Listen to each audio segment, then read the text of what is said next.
My name is Phyllis Lazarus, and I should and and my age is 66.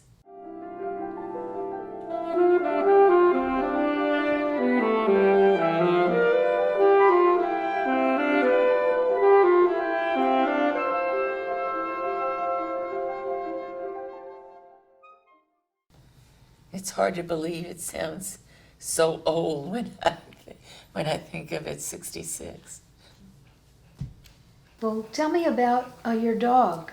Okay, this little fella, and what's interesting about him, I've never been really a dog person. And then about 2 years ago, I was walking to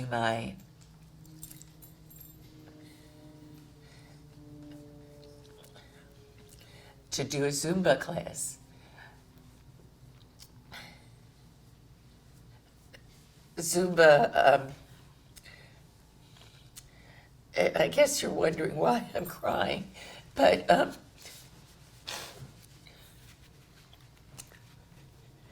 I didn't think I would do this. I was a fanatic about exercise, and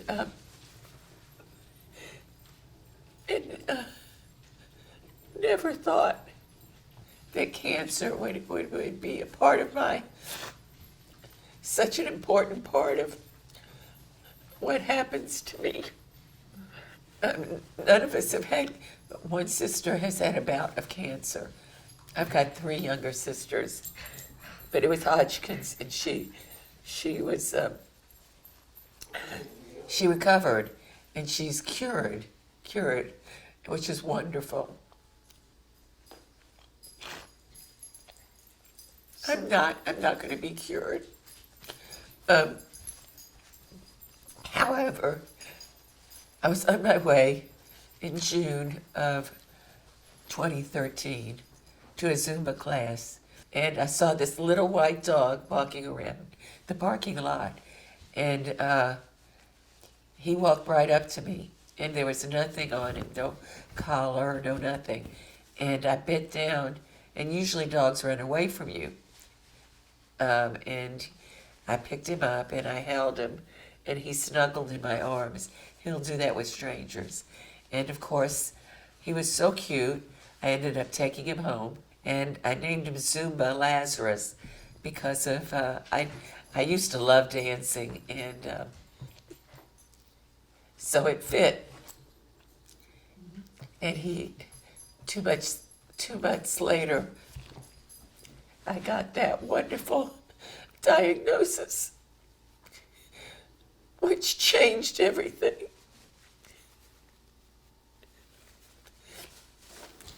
What were the circumstances of the diagnosis?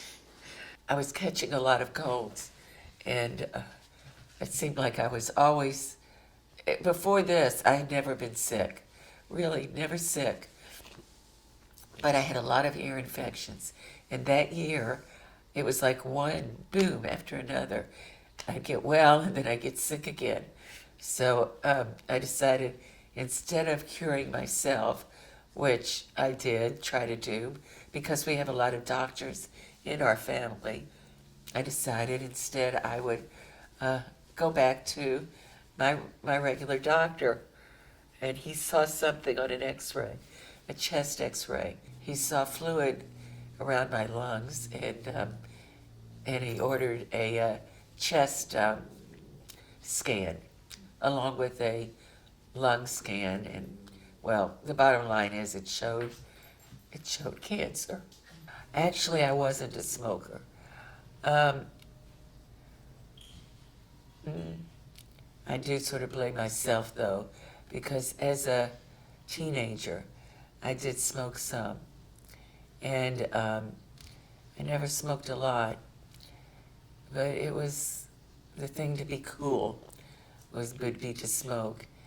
And my husband, I have to credit him, because he hated smokers, and he hated smoke, and basically if I would stay with him, he said, you gotta quit smoking. And I did quit and grab a cigarette here or there. But when I got pregnant with my first child, I decided no, no more, no more. And so I haven't smoked in about 38 years. So they say they consider this a non-smoker. But in the back of my head, I do wonder. The doctors, I do notice, are very conscious about, I think it's not to make you feel more guilty. So they never said it was due to smoking. And you lived a very healthy lifestyle. I got addicted to exercise.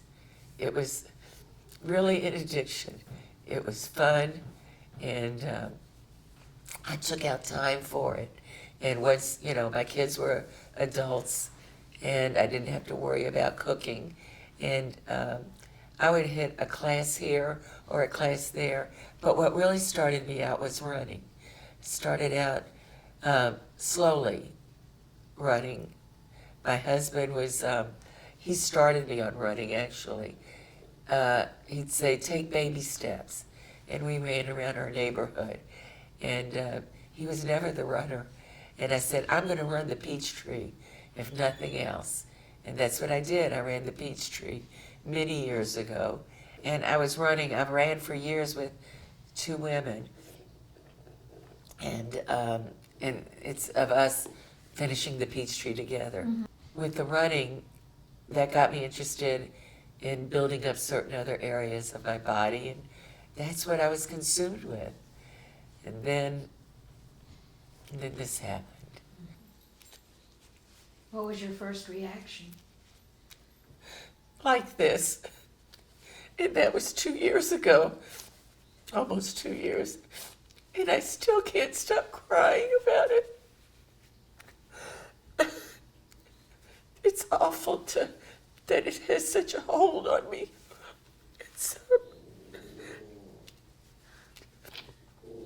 I'm just not ready. But it happens to everybody. I mean, we're all gonna die sometimes. Initially, when you were diagnosed, what yes. was the next step? The next step was, of course, going through all the medical part of the diagnosis, see where it spread, and finding out, getting a plan. Everybody needs a plan. And I really wanted, and everyone used to say to me, well, at least you're going to have a plan. And it ends up, a year later, there is no plan. We went through, I went through chemo, like one round of chemo, which was, I can't complain. I was like pretty upbeat about it. And it was, I had no ill effects. I wasn't nauseous, and I felt pretty good. And I had a lot of hope.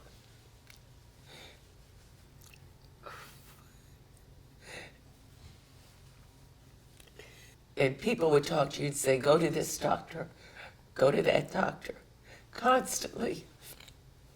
And sure enough, as I'd go to the different doctors, they all came up with the same diagnosis and the same procedure as the doctor I started with. After I actually went to MD Anderson, and I had gone to Vanderbilt. They would do the scans, and they didn't give me bad prognosis. They just would look at it and go, we're sorry. So you infer from something like that. I did start having pain. And actually I went in because I was having pain. I didn't feel really much different after the chemo. So they decided to try another thing. It's called a intrathecal pump. But it's supposed to deliver morphine and drugs like that to where it will actually count. and it worked wonderfully for a while. And then it stopped working, and the pain was much worse. Let's talk about a little about other parts of your life. You spent a lot of time in Israel. What made you want to go to Israel? I went to Israel my third year of college. It's called the Junior Year Abroad Program. And it was really a wonderful experience. I made a lot of friends, and I met people from basically all over the United States. And because it was a special program that was open to kids from all over the world, but basically it was a lot of Americans. And I learned the language. I've forgotten most of it, but it was a lot of fun learning the language. It was quite an experience. And I got my Zionist zeal there. Opened me up to a lot of new adventures. What have those adventures been that have brought you back to Israel? Well, it's funny you ask that. I think going to Israel my junior year made a huge difference. When I came back, all of a sudden I was turned on to it, and I wanted to go back. And I went back a few years later because my parents were totally against it. I worked a year, I taught school, and I ended up going back to Israel. And that was 2 years after I had graduated. And I still have a few friends from that experience. And I've been active in the community since then because of Israel. After my second big trip to Israel, and I came back to Atlanta, my mother was so funny. She really wanted me to live in Atlanta. Although we all grew up in Louisville, most of our family is from Georgia. And so my sister Meryl was living here.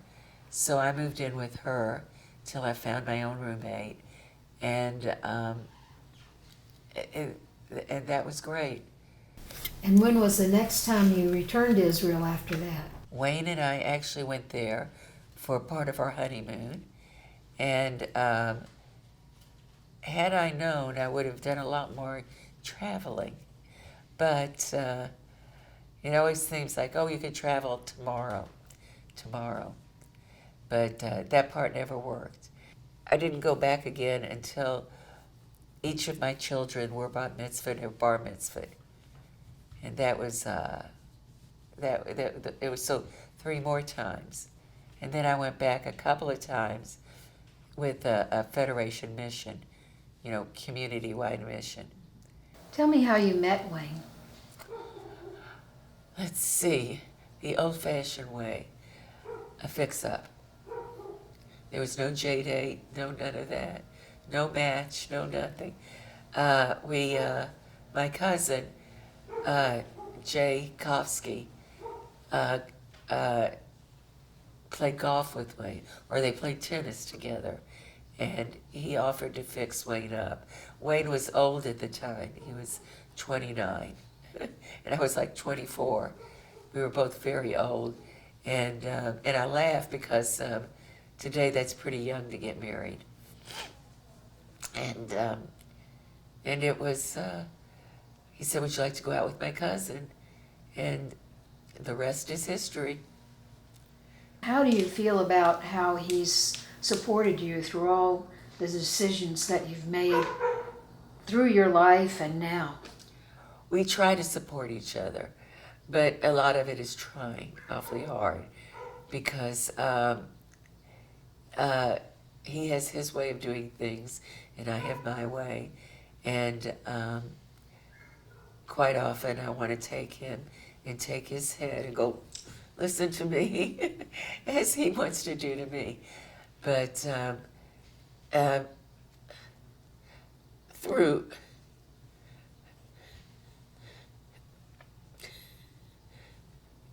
cancer, he's been very supportive.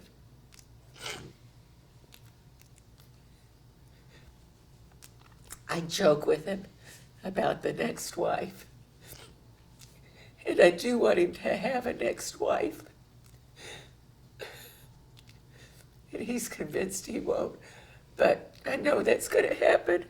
But I've got my kids to make sure she doesn't last long. No, it's through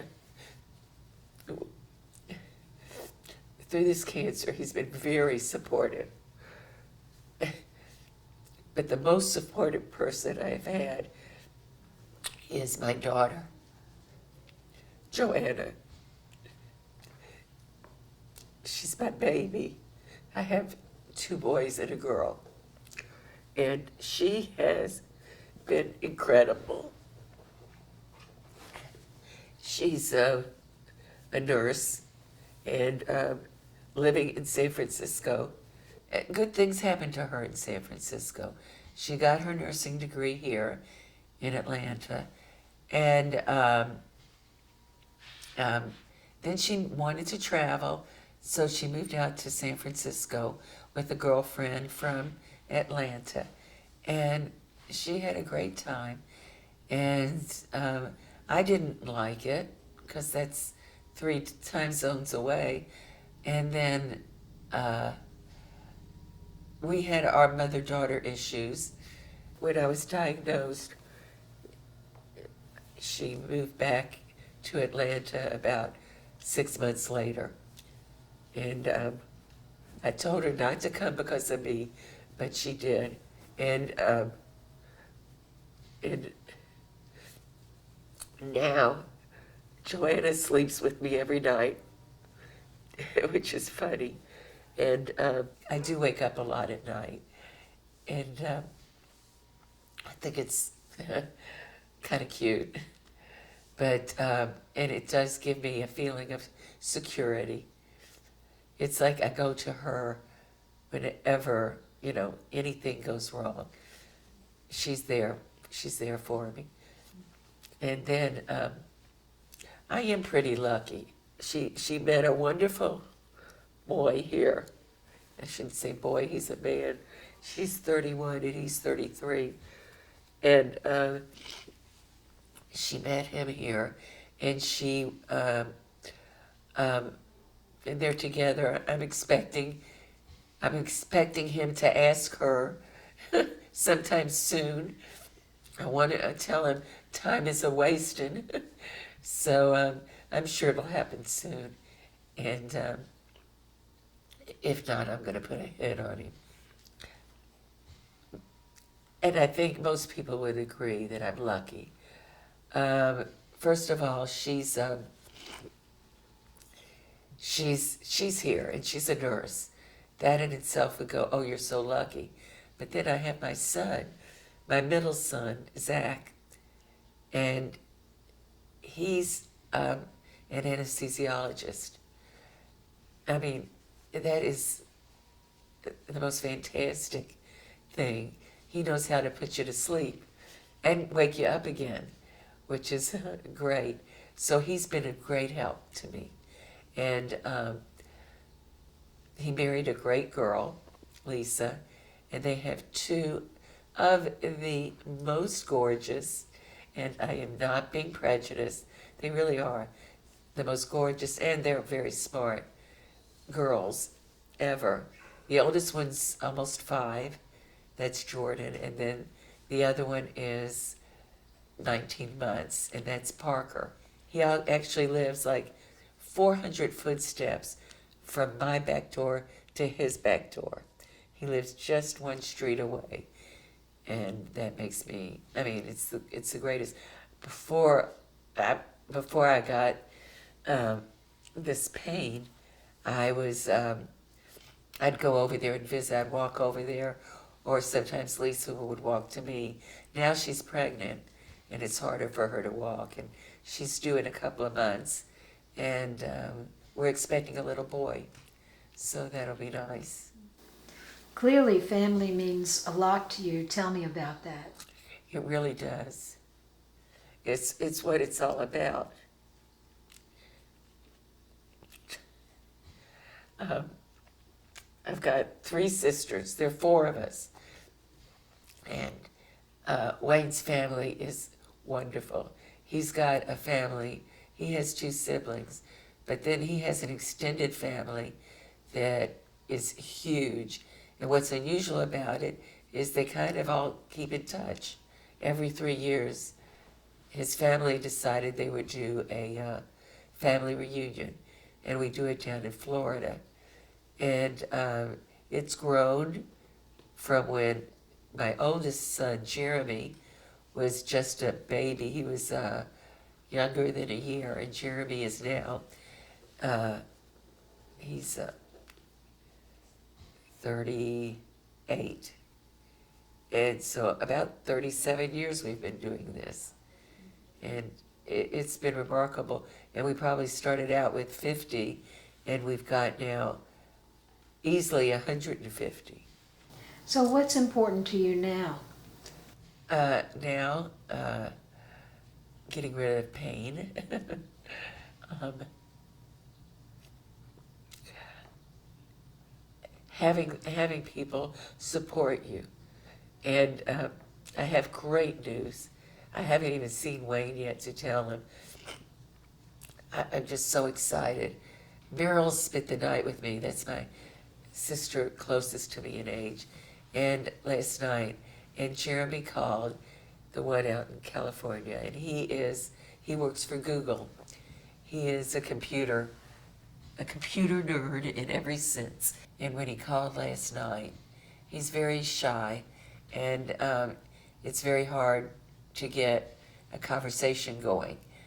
He is very talented, too, on the computer. And he mentioned that he asked his, whoever is in charge there at Google, his team leader or whatever they call it, about maybe getting a permanent job in Atlanta. Well, just the fact that he's even thinking in those terms is huge.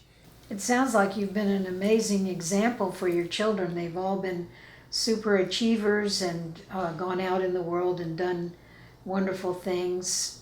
How do you feel about that? I feel very complimented that you said that, but I also feel like it's not really true.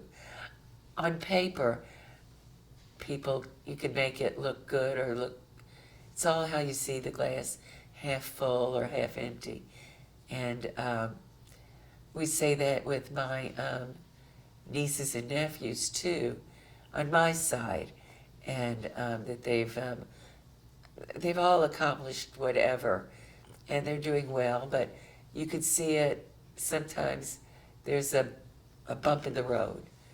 It's not the end of the road. And there are times when I think, I only have one child married. I'm the Jewish mother, I want all my kids married. You've taken a very realistic view of the world and your life. Oh, I think I have too. I really do. I'm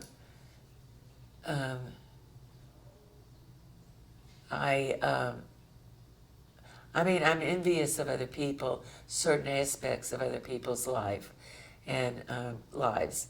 It's, some people have traveled so much, and that kind of makes me sad. I haven't traveled as much as I would have liked to. Some people have,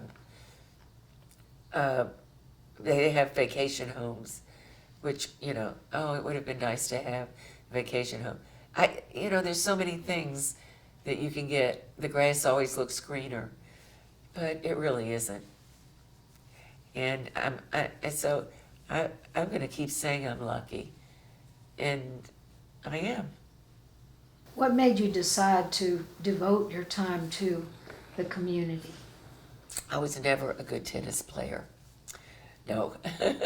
I was, I met wonderful people through it. And I was lucky enough. I taught school for a year when I first got married, or a couple of years, here in Atlanta, 3 years, right. Oh, that was a very difficult time. And then with the museum, I offered, I was volunteer, and then I offered, see if they needed me, and I started job sharing, and then she left to have babies, and I stayed on, and it's, I guess I wanted to feel like I was doing something, to be able to do all this, to help people. And I also met wonderful people. And I think we all owe, we all owe the community, and we should all feel obligated to help out, the community, help out the person next door. And so often we don't pay any attention to it. You took part in the Olympics. Tell me about Oh yeah, that. that was great. That was just the most fun. My cousin Sandy was volunteering down at ACOG, and it's Atlanta Committee of Olympic Games, something like that.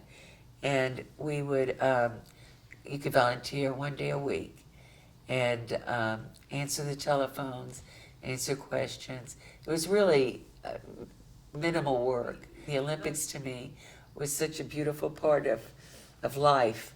And then I had heard they were going to, Billy Payne was going to pick out numbers or a lottery system where you can go ahead and put their names would be put in it. And if it was chosen, I forgot how many he chose, you got to pick a city or part of the run. And they called me up. I didn't even know. I wasn't there the day they took our names. Someone must have thrown it in. And then they called me and said, Phyllis, you've got this, your name was chosen. And boy, I was like, whoa, I felt on top of the world. And it was so much fun. I've got torch. You could carry, I'm sorry, yes, you could carry the Olympic torch for part of the run. And you run like a quarter of a mile, not that far, and you're holding it, so it feels heavier while you're running it. And you feel really part of the wider world. And the world has changed so much since the Olympics. What have you passed on to your children or taught your children about how to view the world? I want them, and it doesn't always work, but I really feel like it's important for them to know the world, to be knowledgeable about what's going on, to pick up and read a newspaper. They need to know what's happening and understand even voting, how important that is. Those issues are important to me, and I want them to be important to the kids, so they'll explore it with their kids. I don't go down and march downtown, and although I have gone to AIPAC is it's a Jewish kind of like a Jewish lobby that goes to Washington once a year and speak to their Congress people and senators about legislation, and those are important. What are the guidelines that you live by? It's so easy to become inured with materialism, and I can see it. That's been another huge change. When I grew up, I certainly can't say I had it rough. I didn't. I had a very nice life. My father was a dentist, and my mother worked in his office, and she was always involved in the school system. What would you tell your grandchildren as far as things they should live by or be thinking about as they grow up? Well, just that. They should know what's going on in the world. Be concerned for others. That there's a lot more to life than a fancy chandelier and that type of thing, even, and to be nice to people. Just be nice. Do you think that the old values that you grew up with still apply? they definitely apply. I mean, I think they're timeless. Maybe they're just harder to reach. What have friends meant to you? Oh, friends are wonderful. Absolutely wonderful. They make my life. Um, they have gone out of their way. Here I go crying. I mean, and you don't need 100, but 2 or 3 or 4 or 5 have been terrific. And people have asked me when they come, well, we know that you must be angry. And I know that's one of the stages of grief. However, I don't think I've ever really been angry, because there are worse things. There are many worse things. I'm sad, but anger isn't one of them. Break. Water.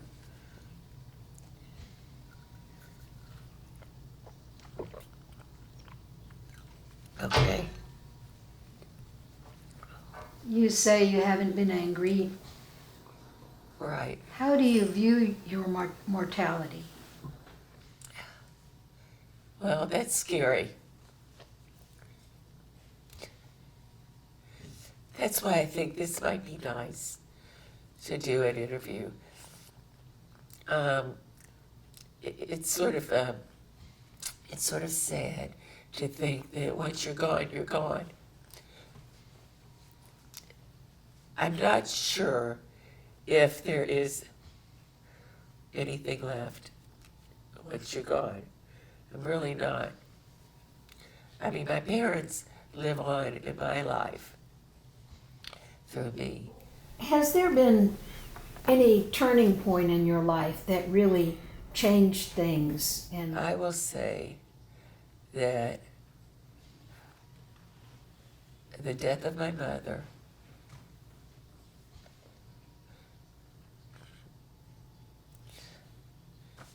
was horrible. She had a heart attack and just died, but it was unexpected. After that, my father lived 10 more years, but he was very sick. He had Parkinson's, and once she passed away, he kind of lost it. And he was, before that, I felt my life was charmed. I really did. But then I never knew what grief was. I mean, I really didn't know. And then once she passed away, I said, oh, this is grief. I know.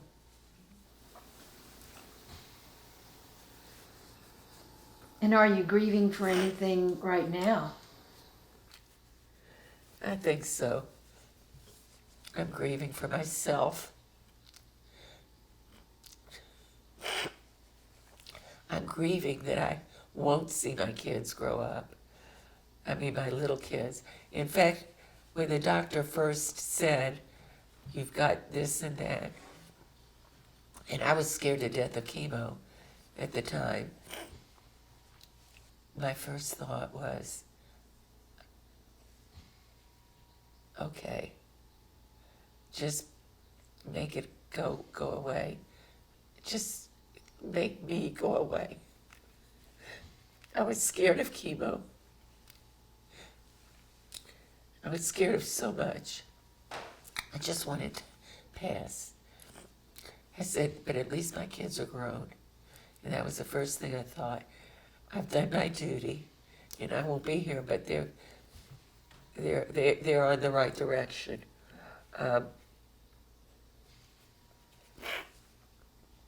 How has your view changed? Oh, now I don't feel that way anymore. I want to stay here.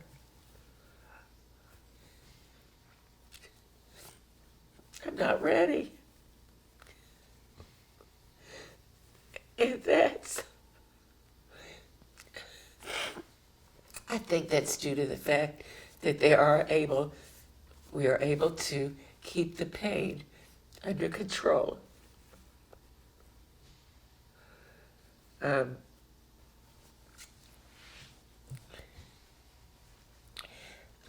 so I guess that's a good thing. Um, I, I love seeing my kids, the grandchildren, and even my big kids I love seeing.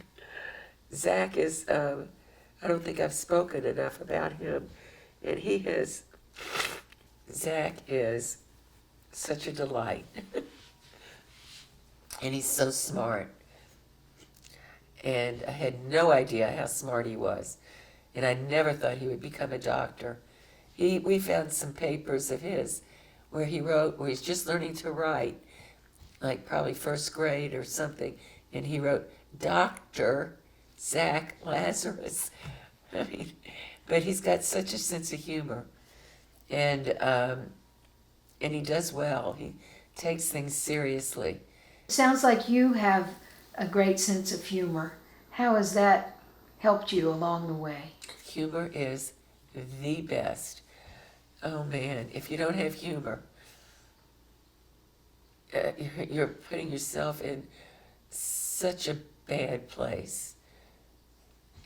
I, I, um, I love comedies, and I love comedians, and it's fun. It's just fun, and if you don't take yourself too seriously, then life is more fun. And to get through, even though we know where it's going to end,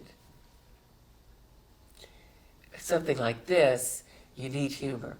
In fact, my first, when I was writing thank you notes to people, I wanted to design my own.